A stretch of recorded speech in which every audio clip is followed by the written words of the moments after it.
Citizenship by investment is a highly efficient way to getting a second passport without making changes to your lifestyle. And today I'm going to walk you through all 13 programs available right now. What citizenship by investment is to me is it's commoditized and it brings a relative level of certainty. Commoditized in that no matter who you are or where you're from, as long as you meet the basic character guidelines, you can get it. And so they're not necessarily prioritizing Americans over Asians. There's really no kind of restrictions or biases in that area. And certainty in the sense that if, again, you meet the character restrictions, if you don't have a criminal record, if you're clean, you have pretty good certainty of getting that passport in a commoditized, quick period of time. Could be as little as 6 months doing all the paperwork, actually getting the passport in your hand in the case of the 5 Caribbean programs. And so certainty trumps what you might find in, let's say, a naturalization program where you go and live in a country for a certain period of time. They may or may not give you citizenship. They may delay the process. They may change the requirements. They may lengthen the amount of time you've got to be there. Citizenship by descent through your ancestry. I mean, there may not be a guarantee there in some cases that you'll find the records or that you'll be approved. And so citizenship by descent is a way to get a second passport. You're going to make an investment, whether that's a donation in most Caribbean programs or whether you're going to actually buy property in someplace like Turkey or in Montenegro. And so you get a passport oftentimes in a matter of months. I'm going to go through all the different programs. If it's your first time here, my name is Andrew Henderson, the founder of Nomad Capitalist. We're a boutique consulting firm that helps 7- and 8-figure entrepreneurs and investors legally reduce their taxes, diversify and protect their assets overseas, and increase their freedom and optionality with things like second passports, second residences, second homes overseas, all because the world is crazy right now and you want to have as many options as possible. We also host the biggest and best offshore conference called Nomad Capitalist Live. And with that, let's get started on the 13 programs that are out there, 12 what I would call direct and 1 what I would call non-direct, starting with the most commonly discussed programs, which are in the Caribbean. There are 5 Caribbean countries that offer citizenship by investment. St. Kitts and Nevis being the oldest one. What they describe themselves as is the platinum standard. You're looking at a $150,000 donation or higher. It's basically the only country that I would barely consider looking at real estate because their definition of real estate that you can use to invest in order to qualify for citizenship is more broad and it's a bit more favorable to you as the investor. That said, unless you really want to live there, the liquidity on St. Kitts and Nevis is probably not what you're expecting based on where you come from, and so the donation still probably makes more sense.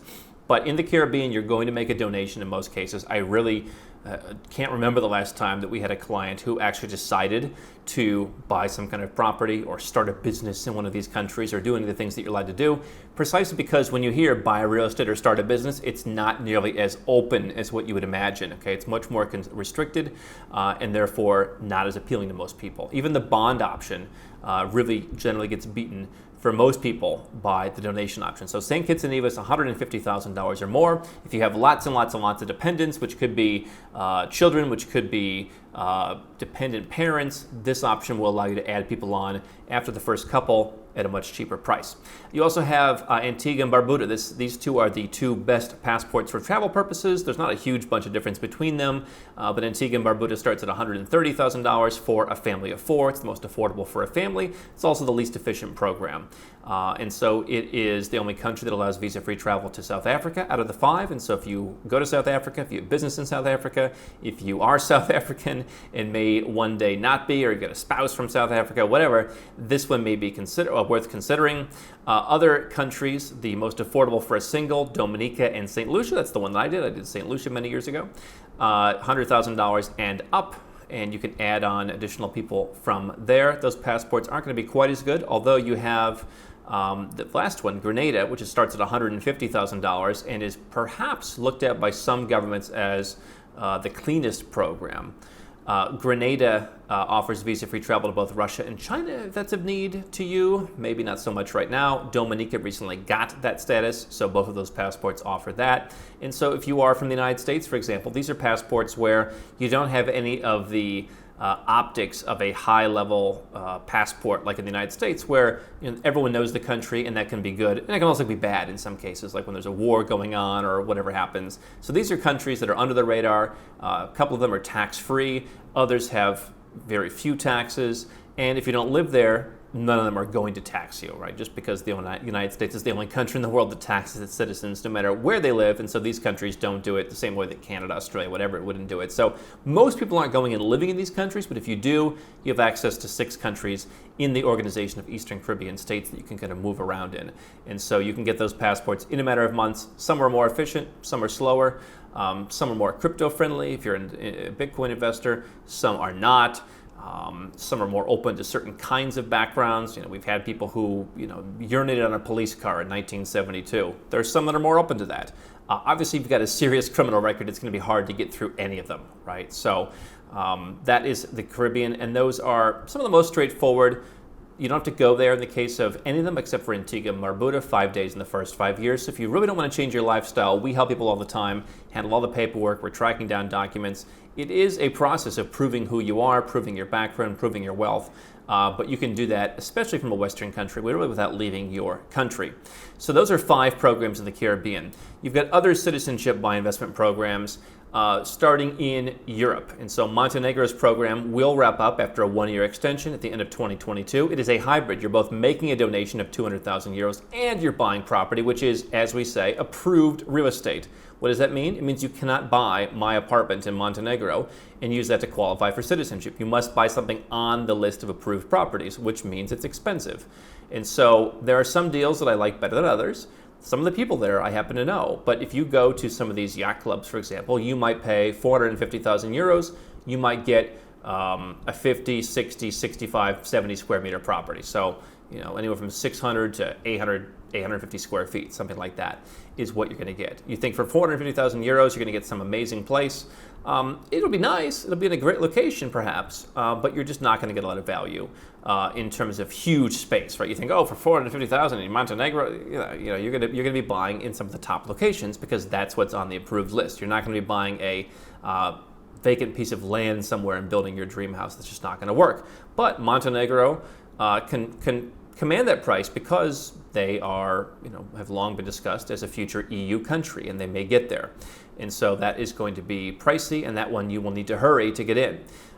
Nearby, North Macedonia has a similar program. I don't think they've actually issued a single passport, and that's been the news. So they've got a kind of an odd program based on a donation, but it's worded as an investment, and they've had a few people apply, and no one's really gotten it, and there's really not a lot of information about that, and quite frankly, you could probably do better. Turkey has what's far and away the most successful program right now, obviously not in the European Union, and not really a contender to be in the European Union anymore, as perhaps the 2 other countries have been discussed. Turkey allows you to buy $400,000 in real estate. That's up from $250,000 not so long ago due to the popularity of the program. You can buy pretty much whatever you want as long as it qualifies and it meets the financial criteria, as long as you can get it appraised. You can buy whatever you want, and I think 95% of people don't buy anything that's worth having. They're buying stuff that's already overpriced and will continue to go down in value if the lira depreciates. If you buy in the right neighborhoods and you buy resale properties, my opinion is you can hold a good amount of your value, if not all of your value, in US dollar terms in the property that I bought a year and a half ago when I look at appraisals. I think I've done a decent job, maybe minus some renovations that were done for my own personal needs. The money I put into the property is largely still there in dollar terms, i.e. the lira goes down, the lira value goes up. And so in dollar terms, it stays steady. So you can buy a property, hold it for 3 years, and sell it. You can also put money in the bank in Turkish lira, and they have some guarantees the government's proposed on that. Hold that money for 3 years. You can also create jobs. You can get that passport instantly, and it's kind of a different kind of passport, Turkey. You're not going to go to Europe with those passports, as all of the other passports I've mentioned so far. You can go to Europe the same way an American or Australian or UK citizen could.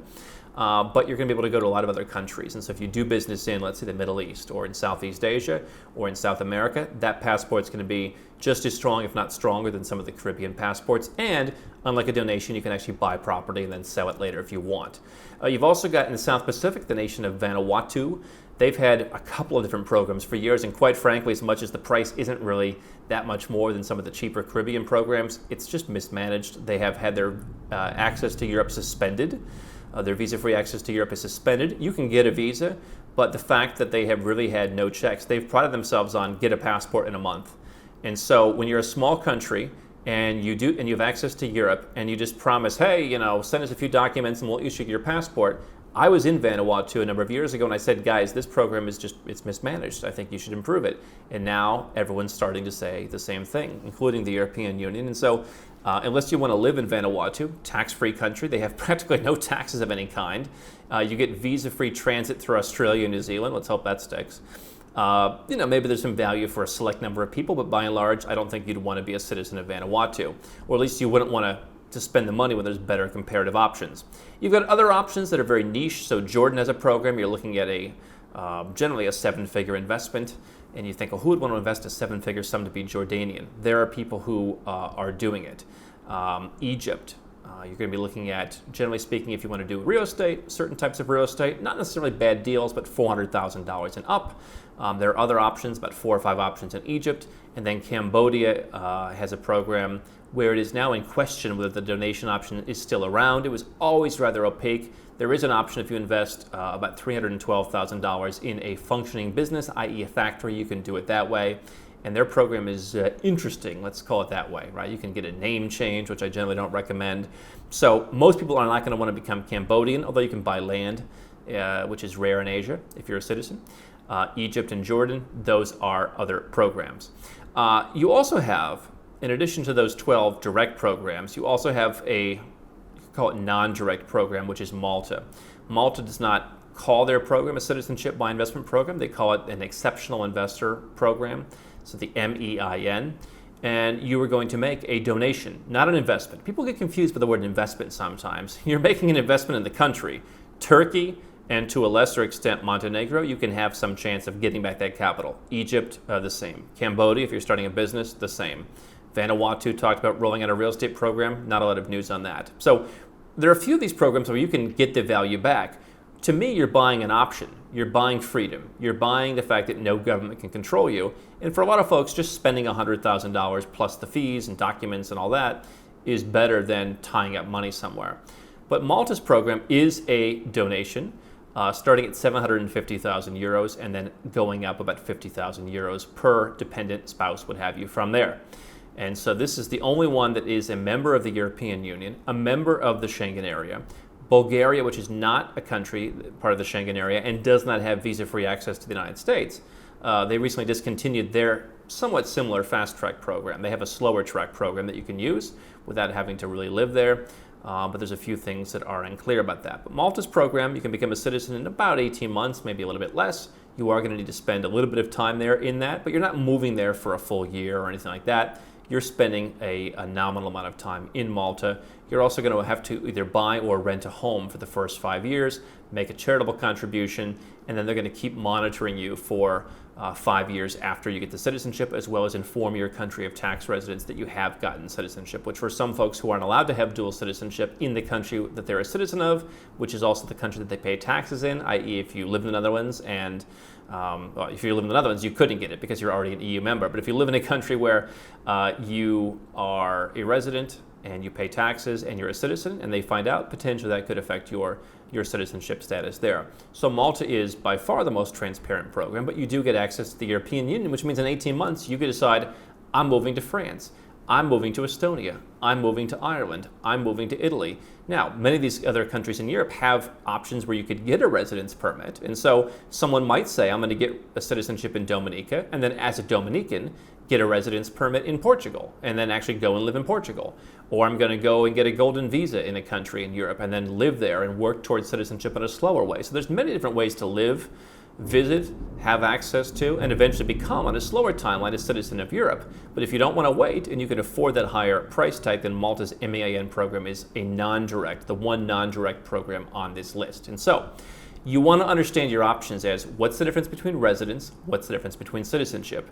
Are you planning on moving or are you planning on staying in your country? Where do you need access? Like, what is your current passport? There's many questions to ask. In fact, the average client that works with us, we're going to ask them over 200 questions throughout the course of a multi-week engagement to figure out all their needs, because we've seen this time and time and time again to help you figure out what's the best passport. There are some times when citizenship by investment isn't worth it for you, or it should be done in addition to something else. So never go to someone who just says, hey, we sell these 5 passports, we're in the citizenship by investment business, because they're going to literally talk you out of getting a passport you may be entitled to for free through your ancestry. Or maybe you already want to live somewhere. Maybe you just need a golden visa. I think anyone successful needs a second passport in case something happens to their first one, or in case you want something to happen to your first one to protect your freedom and protect your wealth. We are in crazy times. This is a great way to secure a backup option, or even what I call a plan A, an active option that you can use within, again, a matter of months, rather than years, the way you have to wait for most citizenships. But you should understand your options, and if you go to nomadcapitalist.com, we're happy to help.